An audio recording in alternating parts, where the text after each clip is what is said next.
ఓం సాయి రామ్ సమర్థ సద్గురు సాయినాథ్ మహారాజ్ కీ జై. మన సాయి బిడ్డలందరికీ నమస్కారం ఫ్రెండ్స్. ఎలా ఉన్నారండి? ఏం చేస్తున్నారు? అందరూ బాగున్నారు కదా? మన సాయినాథుని దయ వల్ల అందరూ బాగున్నారని, బాగుండాలని మనస్ఫూర్తిగా బాబావారిని కోరుకుంటూ, ఆ సాయినాథుని కృపా కరుణ కటాక్షములు మనందరిపైన నిండుగా మెండుగా ఉండాలి అని మనస్ఫూర్తిగా బాబావారిని వేడుకుంటూ ఈరోజు వీడియో అయితే స్టార్ట్ చేస్తూ ఉన్నాను ఫ్రెండ్స్. ఈరోజు సాయినాథుడు మనకు ఏ సందేశం చెప్పబోతూ ఉన్నారో తప్పకుండా తెలుసుకుందామండి. బిడ్డ, ఆ భగవంతుని సాక్షిగా చెబుతున్నాను తల్లి, ఇంతవరకు కూడా నేను ఎవరికి దక్కని ఒక అదృష్టం అనేది నీ జీవితంలో జరుగుతుంది అంటే నీకే దక్కుతుంది అని చెప్పి సాయినాథుడైతే మనకు తెలియజేస్తూ ఉన్నారు ఫ్రెండ్స్. సాయినాథుడు ఎందుకు ఇలా అంటున్నారు, నిజంగా భగవంతుని సాక్షిగా చెబుతున్నాను అని ఎందుకు అంటున్నారు అనేది ఎవరికి కూడా దక్కని అదృష్టం అనేది నీ జీవితంలో జరుగుతుంది తల్లి. నా మాట మీద నమ్మకం ఉంటే ఒక్కసారి విను అని ఎందుకు అంటున్నారు అనే విషయాన్ని ఈ వీడియోలో తప్పకుండా పూర్తిగా తెలుసుకుందాం ఫ్రెండ్స్. ఇంకా వీడియోలోకి వెళ్ళడానికి ముందుగా మన ఛానల్ని ఎవరైతే కనుక కొత్తగా చూస్తూ ఉన్నారో ప్లీజ్ అండి తప్పకుండా సబ్స్క్రైబ్ చేసుకోండి ఫ్రెండ్స్. మీకు వీడియో నచ్చినట్లయితే కనుక చిన్న లైక్ ఇచ్చి సపోర్ట్ చేయండి. మీ ఫ్రెండ్స్కి అందరికీ కూడా షేర్ చేయండి. అయితే అండి, మనం పెట్టే వీడియోస్ అన్నీ కూడా అందరికీ కూడా చాలా బాగా కనెక్ట్ అవుతున్నాయని మంచి మంచి కామెంట్స్ వస్తూ ఉన్నాయి ఫ్రెండ్స్. ఈరోజు ఈ వీడియో కూడా మీ అందరికీ కూడా ఒక పెద్ద మార్పు తీసుకురావాలి మీ జీవితాల్లో అని నేను కోరుకుంటూ ఉన్నాను. ఇంకా నేను ఎంతోమంది చాలామందికి చెప్తూ ఉన్నాను, బాబావారు మనకు పరిష్కారం వెంటనే చేస్తారు. 2 months బ్యాక్ అండి, మా అత్తగారు వాళ్ళ ఇంట్లో వాళ్ళు గోల్డ్ పోయింది. నేను చాలా బాధపడ్డాను అక్క. తర్వాత నాకు ఏమీ అర్థం కాలేదు. అలాంటి సమయంలో నాకు సాయినాథుడు చాలా గొప్ప మెసేజ్ అనేది మీ వీడియో ద్వారా నాకు వచ్చింది. అలాగే కాకుండా అంత మాత్రమే కాదు, ఆ వీడియో వినంగానే నాకు ఆ గోల్డ్ పోయింది, దొరికింది అక్క అని చాలామంది నాకు కొంతమంది అయితే ఫోన్స్ చేసి చెప్తూ ఉన్నారు, కామెంట్స్లో చెప్తూ ఉన్నారు. అలాగే వారికి ఏ సమస్యలు ఉన్నా కూడా పరిష్కారం అనేది బాబావారు చూపిస్తున్నారని నాకు చెప్తూ ఉన్నారు ఫ్రెండ్స్. కనుక ఖచ్చితంగా మీరైతే ఈ సందేశాలకు కనెక్ట్ అవ్వండి. మీకైతే కనుక సాయినాథుడు ఖచ్చితంగా మీకు ఒక పరిష్కార మార్గం అనేది చూపిస్తారు ఫ్రెండ్స్. ఇంకా మనకు ఈరోజు సాయినాథుడు ఇంకా ఏం చెప్తున్నారంటే, బిడ్డ ఎందుకు భగవంతుని సాక్షిగా అని అంటున్నారు ఫ్రెండ్స్. అంటే సాయినాథుడు ఎప్పుడు కూడా అంటూ ఉంటారు, ఆయన భక్తులు ఎప్పుడైతే కనుక బాబావారిని చూడడానికి ద్వారకామాయికి వచ్చేవారో ఆ సమయంలో అండి ఎంతమంది భక్తులు ఉన్నా కూడా ఆయన ధ్యానంలోకి వెళ్ళిపోయేవారు అని అంటే కనుక నిజంగా భగవంతుని ప్రార్థించే వాళ్ళండి.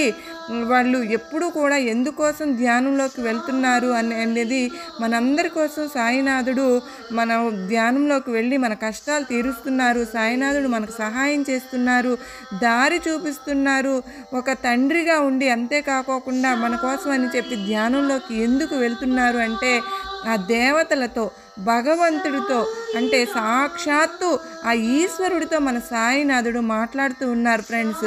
మన గురించి, మన కష్టాల గురించి మాట్లాడుతూ భగవంతుడికి చెబుతూ ఉంటారు, కష్టాలను తగ్గించమని అడుగుతూ ఉంటారు. అందువలన అలాగా భగవంతుని సాక్షిగా చెబుతున్నానమ్మా, ఈరోజు నీ జీవితంలో ఇంతవరకు నువ్వు ఎన్నో కష్టాలు పడ్డావు తల్లి.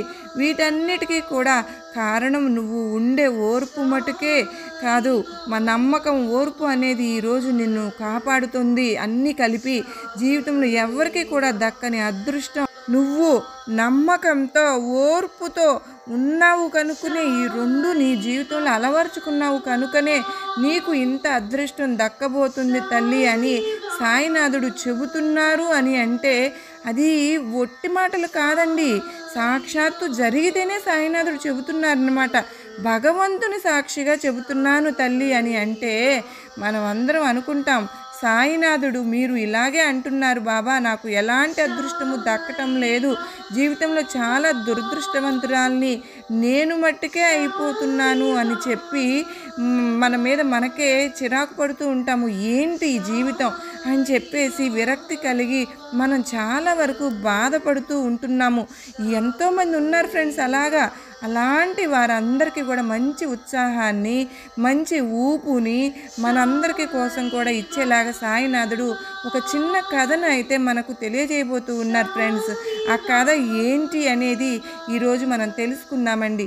ఒక సాధారణమైన రిక్షా వాళ్ళండి, అంటే రిక్షా తక్కువనే ఒక ఇది కాదు ఆ వ్యక్తి.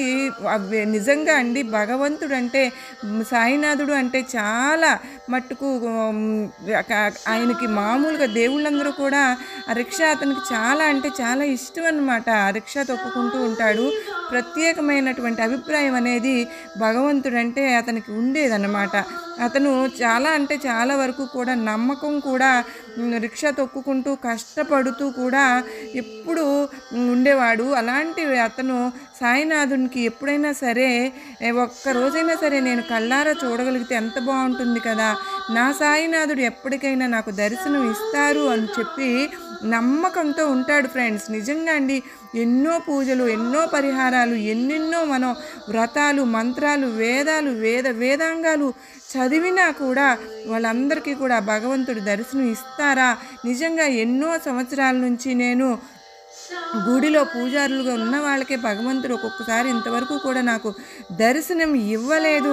సాధారణమైనటువంటి మనుషులకు అంటే ఎవరైనా సరే మంత్రాలు రాదు, సరిగ్గా ఉచ్చరించడం కూడా రాదు, సరిగ్గా అటువంటి ఒక విషయాన్ని పలకడం కూడా మనకు తెలియని ఒక చదువురాని మనుషులకి గురించి కానీ, ఒక మంత్రాలు పఠించని తెలియని వాళ్ళ విషయాల్లో కానీ అంటే కనుక వాళ్ళ జీవితంలో కూడా సాయినాథుడు కనిపించడం కానీ ఇలాగ చాలా వరకు జరుగుతూ ఉంటుంది ఫ్రెండ్స్. మనందరం కూడా అనుకుంటూ ఉంటాము ఉండడం, అయ్యో బాబానే మనం పూజించాలి అని చెప్పి అన్నా కూడా బాబా వారి సచ్చరిత్ర చదవాలి అక్క, నాకు సాయినాథుని సచ్చరిత్ర చదవడం తెలియదు, మీరు నాకు సచ్చరిత్ర గురించి మాకు చాలామందికి వీడియోస్లో పెట్టేవాళ్ళు అని వింటూ ఉంటే అసలు నిజంగా మేము చదివినట్టుగానే మాకు చాలా బాగా అర్థమయ్యేలాగా మీరు చెప్పేవాళ్ళు అక్క. నిజంగా అప్పటి నుంచి కూడా మేము సాయినాథుని పూజించడం చేశాము అని. నిజంగా అలాగండి, మనం చదువుకున్నా చదువుకోకపోయినా, మనకు తెలిసినా తెలియకపోయినా సాయినాథుడు మన దగ్గరకు రావాలి, మనల్ని చేరాలి అని అనుకున్నప్పుడు సాయినాథుడు కనుక ఎలాగైనా సరే ఎవరో ఒకళ్ళ రూపంలో వస్తూనే ఉంటారు ఫ్రెండ్స్. అందుకోసమని మనం నిజంగా బాబా వారి గురించి అన్నీ తెలుసుకునే వాళ్ళమయ్యే ఉండాలి, లేదంటే మంత్రాలు తెలిసి ఉండాలి, మన పూజలు తెలిసి ఉండాలి అన్న ఆలోచన అనేది ఏమీ అవసరం లేదు ఫ్రెండ్స్. నిజంగా అండి ఆ భగవంతుడికి ఎలాంటి వాళ్ళు అంటే ఇష్టమో తెలుసా ఫ్రెండ్స్? అసలు మాటలు సరిగ్గా రాకుండా పూజించడమే, తెలియకుండా ఏదో తెలియని పూజించి ఏదో తెలిసిన నైవేద్యం పెట్టి అతనికి సాయినాథునికి ముద్దుగా మాట్లాడుతూ ఉంటే దేవుణ్ణి సాయి అని, సాయినాథ అనో, లేదంటే ఎలాగైనా సరే తండ్రి అనో ఇష్టం, మనకెంత ఇష్టమైతే అట్లాగూ మనం పిలుస్తామో అప్పుడు మాత్రమే సాయినాథుడు మన కోసం పలుకుతారు ఫ్రెండ్స్. మనందరం భయపడుతూ ఉంటాము పూజలన్నీ తెలిసి ఉండాలి అని చెప్పి. అలా కానే కాదండి. ఆ రిక్షా అతను అన్నమాట అసలు సాధారణమైన రిక్షాకు తొక్కుకునే అతను ఒకరోజు స్నానం చేస్తే ఇంకో రోజు చేస్తాడో లేదో తెలియదు, అతను ఎప్పుడు పడుకుంటాడో లేదో తెలియదు, అతను తింటాడో లేదో కూడా తెలియదు. కానీ సాయినాథుడు అంటే అంత భక్తి అండి అతనికి. కానీ సాయినాథుడు కూడా అసలు అతనితోటే ఎప్పుడు ఉంటారండి. ఎలాగంటే ఒక విషయం ఏంటి అని అంటే కనుక ఇలాగ ఎప్పుడూ కూడా రిక్షా తొక్కుకుంటూ అంటే ఎవరు రిక్షా ఎక్కితే వాళ్ళు దానికి తగిన డబ్బులు అనేది ఇచ్చి వెళ్తూ ఉంటారు కదా, అలాగ రోజు కూడా అండి అతను రిక్షాలో బాగా బాబావారి ప్రయాణం చేస్తూ ఉండగా ఎలాగా అని అంటే అతనికి తెలియదండి. ఒక అతని రూపంలో, ఒక ముసలతని రూపంలో అతనికి ఒక మామూలు వేషం వేసుకుని వచ్చారండి బాబావారు. అతన్ని బాబావారు ఉద్యోగానికి తీసుకువెళ్తున్న సమయంలో బస్సు మిస్ అయిపోయిందనమాట. అప్పుడు ఇతన్ని రిక్షా మట్టుకే ఎక్కి వెళ్ళారనమాట. ఒకరోజు ఏమైంది అని అంటే కనుక అసలు అతను రాకపోయేసరికి ఏంటి ఈయన రాలేదు, ఉద్యోగానికి వెళ్ళి ఆయన రాలేదేంటి అని చెప్పేసి ఇతను వాళ్ళ ఇంటికే వెళ్ళడం అనేది జరుగుతుంది. జరిగినప్పుడు అక్కడ అలాంటి ఇల్లు కాదు, ఏమీ లేదు. ఒక పేరు మీద అక్కడ అడిగితే అందరూ కూడా ఆ గుడిని చూపించారండి. ఈయన పేరు మీద ఒక అడ్రస్ కానీ, అడుగుతున్న పేరులో కానీ ఎటువంటి అడ్రస్ లేదు. ఇక్కడ ఒక గుడి మాత్రమే ఉందండి. ఇక్కడ మనుషులు ఎవరూ లేరే, అలాంటి వాళ్ళు మీరు చెప్తున్న వయసులో ఉన్న వాళ్ళు ఎవరూ లేరండి. మీరు చెబుతున్నది మాకు అర్థం కావడం లేదు, కానీ మీరు చెప్పిన అడ్రస్లో ఈ గుడి మాత్రమే, సాయినాథుడి గుడి మాత్రమే ఉంది అని అన్నప్పుడు ఆ రిక్షా అతనికి అసలు అర్థం కాలేదు. నాకు రోజు కూడా నాతో ప్రయాణం చేసిన అతను నా సాయినాథుడే అని, అంతేకాకుండా ఇంకొక రోజు ఏమవుతుంది అని అంటే కనుక అలాగే సాయినాథుడు ఇతను తెలుసుకోవడానికి ముందుగానే ఒకరోజు ప్రయాణం చేస్తూ ఉన్నప్పుడు ఆ సాయినాథుడు దిగేసి అంటే అండి ఆ ఉద్యోగం చేసుకోవడానికి వెళ్తున్నట్టుగా అతను ఆఫీస్ దగ్గర దించేసిన తర్వాత ఒకరోజు ఇతనికి కనిపిస్తాడన్నమాట. దిగేసిన తర్వాత అందరూ కూడా మనం డబ్బులు అడుగుతాం కదా, అయ్యా నాకు డబ్బులు ఇవ్వలేదు నాయన అని చెప్పేసి అడిగినప్పుడు ఆ రిక్షా అతనికి నేను నీ తలపాగాలో పెట్టాను చూడు, నీకు డబ్బులు నీ చేతికి ఇవ్వడం, నాకు చేతుల్లో బ్యాగులు ఉన్నాయి, ఈ సంచులు ఉండడం వల్ల నేను ఆ డబ్బులు అనేది జేబులో నుంచి తీయలేకపోతూ ఉన్నాను, అందుకని చెప్పి నా డబ్బులు నీకు ఇవ్వవలసినవి తీసి నీ తలపాగాలో పెట్టాను, తీసుకో అని చెప్పేసి అతను మాయమైపోతారు ఫ్రెండ్స్. అప్పుడు ఏంటి ఈ తలపాగాలు ఇది ఎప్పుడు పెట్టాడు అన్న విషయం అనేది కూడా అతను పట్టించుకోడనమాట. ఆ తుండు తీసుకెళ్ళి ఇంట్లో అక్కడ పెట్టేస్తాడని. ముందు రోజు ఆ తర్వాత రోజు రాకపోయేసరికి గుడి దగ్గరకు వెళ్ళి చూసేసరికి ఆ సాయినాథుడు అతని దగ్గరకు వచ్చాడని అతనికి అర్థమైపోతుందనమాట. అప్పుడు తలపాగాలు ఏంటో పెట్టానన్న అది ఏమై ఉంటుందని చెప్పి చాలా ఫాస్ట్గా అతను ఇంటికి వెళ్ళి ఆ తలపాగా విప్పి చూస్తే అండి అందులో బంగారపు గాజులు ఉన్నాయి ఫ్రెండ్స్. ఆ బంగారపు గాజులు ఆయన తీసుకొచ్చి వాళ్ళ ఆవిడకి ఇవ్వడం కూడా, రిక్షా తొక్కి అతనికి ఇవ్వడం కూడా, ఆ గాజులను తీసుకెళ్ళి ఒక పేపర్ కూడా రాసి ఉండటం. ఆ పేపర్లో ఇలా రాసి ఉంది ఫ్రెండ్స్, ఏమని అంటే కనుక నీవు ఈ చీటీతో పాటు ఆ బంగారపు గాజులను కూడా నీ పూజ గదిలో పెట్టుకో అని చెప్పేసి ఉంటుంది కదా. అలాగే అక్కడ రాసి ఉన్నట్టుగా తన పూజ గదిలో పెట్టుకుంటాడండి. ఈ ఈ 2 గాజులను కూడా తను రోజు తీసి తర్వాత వాళ్ళ ఆవిడకి ఇస్తాడండి. సరే తర్వాత రోజు ఆ పూజ గదిలో అంటే ఒక చిన్న అలమరలాగా ఉంటుందండి. ఆయన పెద్ద గదిలాగా బాగా ఏమీ లేదు, రిక్షా తొక్కునే వాళ్ళు కదా, అంటే సాధారణమైన మనుషులు కదా ఉంటారు కదా వాళ్ళ ఇల్లు అనేది.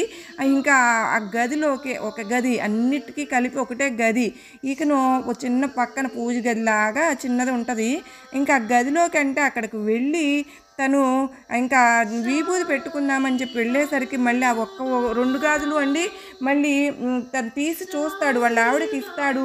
మళ్ళీ తర్వాత గదిలోకి బాబావారి దగ్గరికి వెళ్ళి చూడంగానే మళ్ళీ 2 గాజులు కనిపించాయండి. అంటే ఏంటి అద్భుతం, ఏమైంది, నిన్న 2 గాజులు ఇచ్చాను కదా బంగారపు గాజులు, మళ్ళీ తీసుకొచ్చి ఏమైనా పెట్టావంటే లేదండి ఇదిగో చూడండి నా చేతులకు ఉన్నాయి, వేసుకున్నాను నేను అనే కొద్దీ. అసలు అదృష్టం అంటే అదే అండి. బాబావారు ఎప్పుడు కూడా అండి తనకు ఒక సిరి సంపదలతో పాటు సాయినాథుడు ఇలాగ రోజు కూడా ఎవరైనా సరే సాయినాథునితో జర్నీ చేస్తూ ఉంటే కనుక వాళ్ళకి అదృష్టం అనేది ఇలా దక్కుతుంది ఫ్రెండ్స్. ఎందుకంటే ముందు రోజున తన చేతులకి భార్యకి ఇచ్చాడు కదా 2 గాజులు, మరలా విభూతి పెట్టుకుందామని చెప్పి మళ్ళీ వెళ్తే మళ్ళా 2 గాజులు, అంటే ఒకసారి 2 గాజులు స్వయంగా బాబావారే తలపాగాలో పెట్టుకొను తీసుకో అని చెప్పి అన్నప్పుడు దాంట్లో ఉన్న 2 గాజులు కాకోకుండా మరలా మరుసటి రోజు పూజ గదిలో 2 గాజులు ప్రత్యక్షం అవడం చాలా అదృష్టం కదా ఫ్రెండ్స్. మరి ఇలాంటి ఒక గొప్ప అదృష్టాన్ని జీవితంలో ఎవరికీ కూడా దక్కనటువంటి ఒక అదృష్టాన్ని నీకు ఇస్తాను, నీతో పాటే నేను ప్రయాణం చేస్తాను, ఒకరోజు నువ్వు అడిగిన దానికంటే 10 రెట్లు అదృష్టాన్ని నీకు కల్పిస్తాను అని అంటే కనుక ఇది అక్షరాల నిజం ఫ్రెండ్స్. మనందరితో కూడా సాయినాథుడు ఈరోజు ప్రయాణిస్తున్నారా లేదా అని కూడా మనం గమనించుకోగలిగితే గనక మనకు ఖచ్చితంగా ఒకరోజు ఖచ్చితంగా మనకు తెలుస్తుందండి సాయినాథుడు మనకు ఎన్ని రోజుల నుంచో మనతో పాటు ఉంటున్నారు, ఏం మాట్లాడుతున్నారు, బాబావారు మనకు మంచి చేస్తున్నారు అని. అదండి అదృష్టం అంటే. మనం కోట్లు సంపాదించాలి, లక్షలు సంపాదించాలని కాదండి. ఆ భగవంతుడు కూడా మనతో పాటు మనం ఉండి మనతో కష్టాలను తెలుసుకుంటూ ఉండేదే నిజమైన అదృష్టం. అలాంటి సమయంలో అతను మహత్యం నాకు అర్థం కావట్లేదు, నాకు గాజులు బంగారపు గాజులు తీసే కొద్దీ వస్తూనే ఉన్నాయే, మీరు ఏ మహత్యం చేశారు బాబా, నాకు ఇంత అదృష్టమా తండ్రి అని చెప్పేసి అతని కాళ్ళ మీద పడి ఏడవడం అనేది జరుగుతుంది ఫ్రెండ్స్. నిజంగా ఇలాంటి ఒక మంచి మంచి విషయాలను కూడా మనం మన ఇంట్లో కూడా మన విషయాల్లో కూడా మంచి జరుగుతుంది అని సాయినాథుడు చెప్తూ ఉన్నారు అని అంటే కనుక ఖచ్చితంగా జరుగుతుందండి. ఇక ఇదండి మనకి ఈరోజు వీడియో. మరి ఈ వీడియో కనుక మీ అందరికీ కూడా ఎంతగానో నమ్మకాన్ని ధైర్యాన్ని కలిగించిందని అనుకుంటున్నాను. నచ్చింది కాదు, నచ్చినట్లయితే మీరు చిన్న లైక్ ఇవ్వడం మర్చిపోతూ ఉన్నారు ఫ్రెండ్స్. ఖచ్చితంగా మీరు ఓ చిన్న లైక్ ఇచ్చి అందరికీ కూడా షేర్ చేయండి. మరలా మరో చక్కని సాయినాథుని సందేశంతో మరలా మీ ముందుంటాను. అంతవరకు నమస్కారం ఫ్రెండ్స్. ఓం సాయిరామ్. సర్వే జనా సుఖినో భవంతు.